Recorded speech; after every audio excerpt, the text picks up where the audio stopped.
Assalamualaikum warahmatullahi wabarakatuh. Saya Indah Rizky Cahyani dengan NIM E1E021093. Di sini saya akan memaparkan hasil penelitian saya yang berjudul Pengaruh Model Pembelajaran Mind Mapping terhadap Kemampuan Berpikir Kritis Peserta Didik kelas 4 SDN 3 Maria tahun ajaran 2021-2022.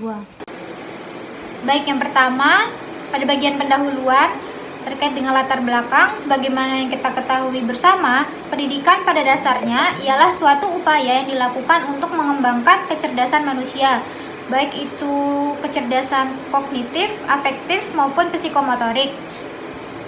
Nah, jadi bersamaan dengan tujuan pendidikan tadi, pendidikan dalam perkembangannya menerapkan kurikulum 2013.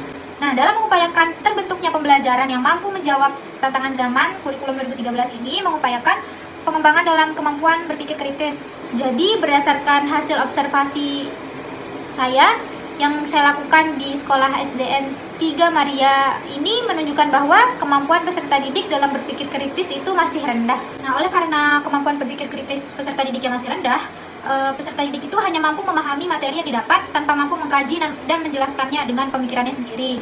Nah, hal tersebut akhirnya juga berdampak pada rendahnya hasil belajar peserta didik.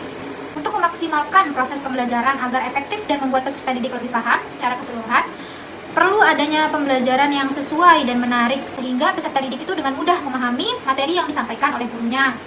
Nah, sehubungan dengan itu, saya mengemukakan salah satu model pembelajaran yang sekiranya efektif untuk digunakan, yaitu model pembelajaran mind mapping.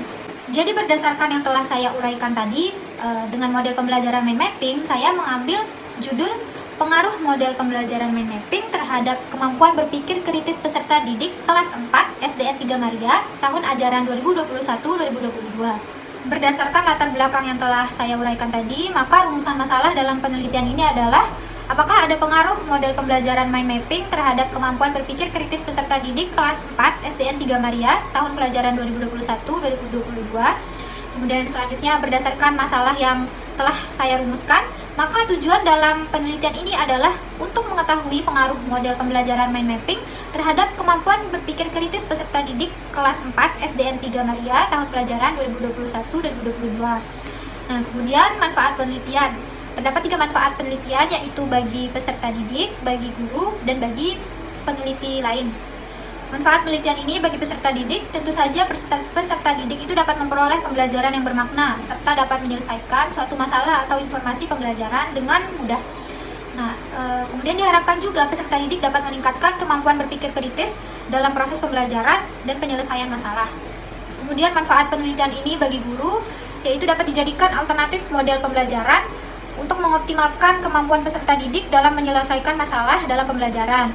Nah, selain itu juga mungkin penelitian ini dapat menciptakan kegiatan belajar yang lebih menarik. Nah, kemudian manfaat penelitian ini bagi peneliti lain, yaitu diharapkan dapat memberikan informasi dan pengetahuan tentang pengaruh model pembelajaran mind mapping terhadap kemampuan berpikir kritis peserta didik. Baik, selanjutnya bagian kajian teori, kemampuan berpikir kritis. Kemampuan berpikir kritis itu adalah kemampuan untuk berpikir secara logis dan terarah dengan mengeluarkan ide-ide dalam menyelesaikan suatu masalah dan mampu menarik kesimpulan dari hasil penyelesaian masalah. Kemudian model pembelajaran mind mapping. Model pembelajaran mind mapping adalah model pembelajaran yang mengedepankan keaktifan peserta didik untuk mencapai tujuan pembelajaran yang telah ditentukan melalui aktivitas membuat peta pikiran, sehingga peserta didik dapat dengan mudah menguasai materi pembelajaran. Nah, selanjutnya bisa dilihat di dalam PPT kerangka berpikir yang sudah peneliti susun. Jadi berdasarkan yang saya telah paparkan sebelumnya, pembelajaran di kelas 4 SDN 3 Maria berdasarkan observasi yang telah dilakukan dengan cara memberikan tes tahap awal menunjukkan kemampuan berpikir kritis peserta didik itu masih tergolong rendah dikarenakan penggunaan model pembelajaran yang masih monoton dan belum sesuai karena guru masih menggunakan metode ceramah yang menyebabkan peserta didik itu jenuh dan sulit menerima materi yang diberikan.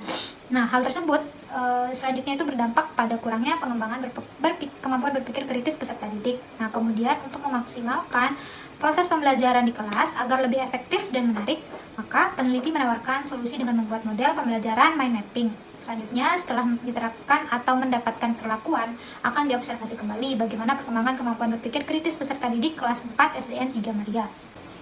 Selanjutnya, metode penelitian. Jenis penelitian ini yaitu penelitian kualitatif, pre-eksperimental, desain tipe 1, group, pretest, post-test, desain. Nah, berdasarkan PowerPoint bisa dilihat. Berikutnya yaitu teknik pengumpulan data dengan tes dan observasi. Kemudian instrumen penelitiannya yaitu lembar tes dan lembar observasi. Terkait tentang pelaksanaan penelitian. Kegiatan penelitian ini saya laksanakan pada semester genap di kelas 4 SDN 3 Maria yang berlokasi di Desa Entori, Kecamatan Wawo, Kabupaten Bima, Nusa Tenggara Barat. Nah, penelitian ini menggunakan satu kelas saja, yaitu kelas eksperimen tanpa menggunakan kelas pembanding. Jadi sebelum dilakukan penelitian, saya terlebih dahulu membuat instrumen tes yang akan diuji validitasnya. Nah, setelah kemudian dilakukan uji validitas, instrumen tersebut saya gunakan untuk mengukur hasil belajar peserta didik. Jadi pada tahap awal penelitian, saya memberikan tes awal atau pretest pada kelas 4 SDN 3 Maria dengan soal yang sudah dites validitasnya. Nah, kemudian tahap berikutnya memberikan sebuah perlakuan atau treatment dengan menerapkan model pembelajaran mind mapping. Kemudian pada akhir penelitian, saya memberikan tes akhir pada kelas eksperimen yang saya gunakan, yaitu kelas 4 SDN 3 Maria. Selanjutnya, hasil analisis data. Yang pertama, hasil observasi model pembelajaran mind mapping. Dalam penelitian ini, peneliti berperan sebagai pengajar dan guru kelas sebagai observer. Rekapitulasi lembar observasi keterlaksanaan pembelajaran yang digunakan guru untuk menilai ketercapaian pembelajaran di kelas dengan menggunakan model pembelajaran mind mapping sebagaimana berikut yang ada dalam PowerPoint pada tabel 43. Yakni berdasarkan tabel tersebut, diketahui rata-rata keterlaksanaan pembelajaran dengan menggunakan model pembelajaran mind mapping pada kelas eksperimen atau di kelas 4 memperoleh skor 90 dengan kategori sangat baik dengan rincian ketercapaian tiap indikator juga sudah tertera dalam PowerPoint dalam tabel 4.4. Jadi berdasarkan tabel, terlihat perolehan nilai tiap indikator model pembelajaran mind mapping. Dari 8 indikator, hanya ada 2 indikator yang berkategori baik. 6 indikator lainnya berada pada kategori sangat baik, sehingga dapat disimpulkan bahwa keterlaksanaan model pembelajaran mind mapping berada pada kategori sangat baik. Dan hasil perolehan nilai per indikator model pembelajaran mind mapping sudah saya sajikan dalam grafik persentase berikut ini yang ada dalam PowerPoint.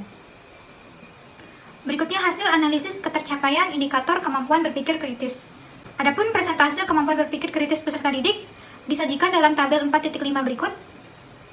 Jadi berdasarkan tabel tersebut dapat diketahui bahwa persentase kemampuan berpikir kritis peserta didik pada tes awal atau pretest yaitu 63,31%, sedangkan pada tes akhir sebesar 79,90%. Kemudian untuk melihat ketercapaian tiap indikator dapat dilihat pada tabel berikut, pada tabel 4.6.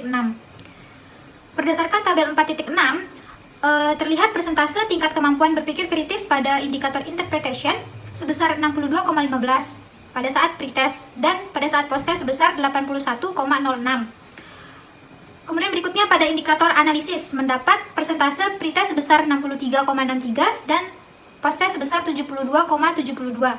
Selanjutnya pada indikator explanation mendapat persentase pretest sebesar 59,74 dan posttest sebesar 77,92.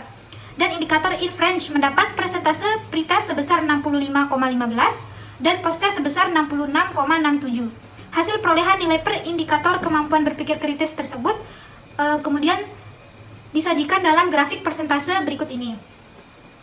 Jadi berdasarkan hasil perhitungan indikator kemampuan berpikir kritis, didapatkan nilai rata-rata pretest hasil belajar peserta didik yaitu 62,05 dengan nilai tertinggi yaitu 80 dan nilai terendah 35. Sedangkan nilai rata-rata posttest hasil belajar peserta didik di kelas eksperimen yaitu 75 dengan nilai tertinggi 100 dan nilai terendah 50.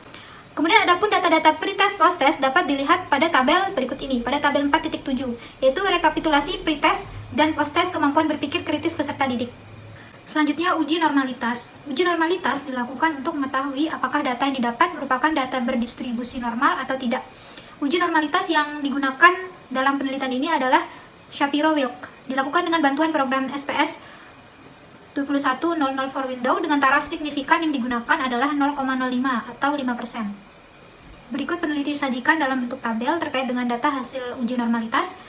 Jadi berdasarkan hasil uji normalitas data menggunakan Shapiro-Wilk, dapat dilihat tingkat signifikan pada nilai pretest sebesar 0,524, sedangkan nilai post-test setelah menggunakan model pembelajaran mind mapping sebesar 0,704, yang artinya data berdistribusi normal. Terlihat pada hasil asymptotic two-tailed, nilai pretest dan post-test diperoleh lebih dari 0,05. Berikutnya, terkait dengan uji homogenitas. Uji homogenitas bertujuan untuk mengetahui apakah objek yang diteliti mempunyai varian homogen atau tidak. Data dapat dikatakan homogen apabila nilai sin lebih besar dari 0,05. Sebaliknya, jika data nilai sin kurang dari 0,05, maka data dikatakan tidak homogen. Berikut hasil uji homogenitas menggunakan uji Levene statistik dengan bantuan aplikasi SPS yang disajikan dalam bentuk tabel berikut. Jadi berdasarkan tabel tersebut menunjukkan bahwa hasil dari uji homogenitas memperoleh nilai signifikansi sebesar 0,585 lebih besar dari 0,05. Berarti data yang diteliti memiliki karakteristik yang sama atau dikatakan homogen. Kemudian uji hipotesis. Teknik analisis data yang digunakan dalam penelitian setelah uji prasyarat terpenuhi dilakukan uji lanjutan, yakni pengujian hipotesis. Untuk menguji hipotesis digunakan uji T yang meliputi uji kesamaan rata-rata menggunakan uji Pirate Sample T-Test. Uji Pirate Sample T-Test dihitung dengan bantuan program SPS dengan taraf signifikansi lebih dari 5% atau 0,05. Maka hipotesis alternatif atau HH diterima, sedangkan hipotesis 0 atau H0 ditolak. Sebaliknya, apabila taraf signifikansi lebih dari 0,05, maka hipotesis alternatif ditolak, sedangkan hipotesis 0 diterima. Adapun hasil uji hipotesis dengan menggunakan uji T sebagai berikut yang ada dalam tabel di PowerPoint. Jadi berdasarkan tabel tersebut, terlihat hasil rata-rata pretest 62,05 dan posttest 75,00. Karena nilai rata-rata belajar pretest lebih kecil dari posttest, maka berarti secara deskriptif ada perbedaan antara nilai rata-rata hasil belajar peserta didik. Kemudian pada tabel berikutnya, Pirate Sample Correlation menunjukkan hasil uji korelasi atau hubungan antara kedua data atau hubungan pretest dan posttest. Jadi berdasarkan tabel tersebut, diketahui nilai koefisien korelasi sebesar 0,665 dengan nilai signifikansi sig sebesar 0,001. Karena nilai sig 0,001 kurang dari atau lebih kecil dari 0,005, maka dapat dikatakan bahwa ada hubungan antara pretest dan posttest. Kemudian berikutnya, berdasarkan tabel uji Pirate Sample Test yang sudah saya sajikan dalam PowerPoint berikut, terlihat bahwa pada kolom sig two-tailed sebesar 0,000 lebih kecil daripada 0,05, maka H0 ditolak dan HA diterima. Selain itu, terlihat hasil T hitung min 5,186. T hitung bernilai negatif disebabkan karena nilai rata-rata hasil belajar pretest lebih rendah dari hasil belajar posttest. Maka, nilai T hitung dapat bermakna positif sehingga menjadi 5,186. Karena nilai T hitung lebih besar dari T tabel, yaitu 5,186 lebih besar dari 2,080, maka sebagaimana dasar pengambilan keputusan dapat disimpulkan bahwa H0 ditolak dan HA diterima. Sehingga dari perbedaan rata-rata hasil pretest dan posttest dapat disimpulkan bahwa ada pengaruh model pembelajaran mind mapping terhadap kemampuan berpikir kritis peserta didik kelas 4 SDN 3 Maria tahun ajaran 2021-2022. Jadi berdasarkan hasil yang sudah saya paparkan tadi, dapat disimpulkan beberapa pembahasan berikut ini. Yang pertama, penelitian ini menggunakan satu kelas sebagai kelas eksperimen dengan jumlah peserta didik sebanyak 22 orang. Sebelum penelitian dilakukan, peneliti terlebih dahulu melakukan uji coba instrumen soal dengan divalidasi terlebih dahulu dan mendapatkan 20 soal pilihan ganda yang dinyatakan layak untuk digunakan. Kemudian, pada pertemuan pertama, peneliti memberikan pretest kepada peserta didik sebelum diberikan materi. Pertemuan kedua adalah pemberian materi terkait dengan materi sumber daya alam. Dan pada pertemuan ketiga, pemberian tes akhir yaitu post-test untuk mengetahui hasil belajar peserta didik. Didapati hasil rata-rata pretest sebesar 62,05, sedangkan hasil rata-rata post-test sebesar 75. Hasil analisis uji T diketahui pada kolom sig two-tailed sebesar 0,000 lebih kecil daripada 0,05, maka H0 ditolak dan HA diterima, yang artinya ada pengaruh model pembelajaran mind mapping terhadap kemampuan berpikir kritis peserta didik kelas 4 SDN 3 Maria. Kemudian yang terakhir, kesimpulan.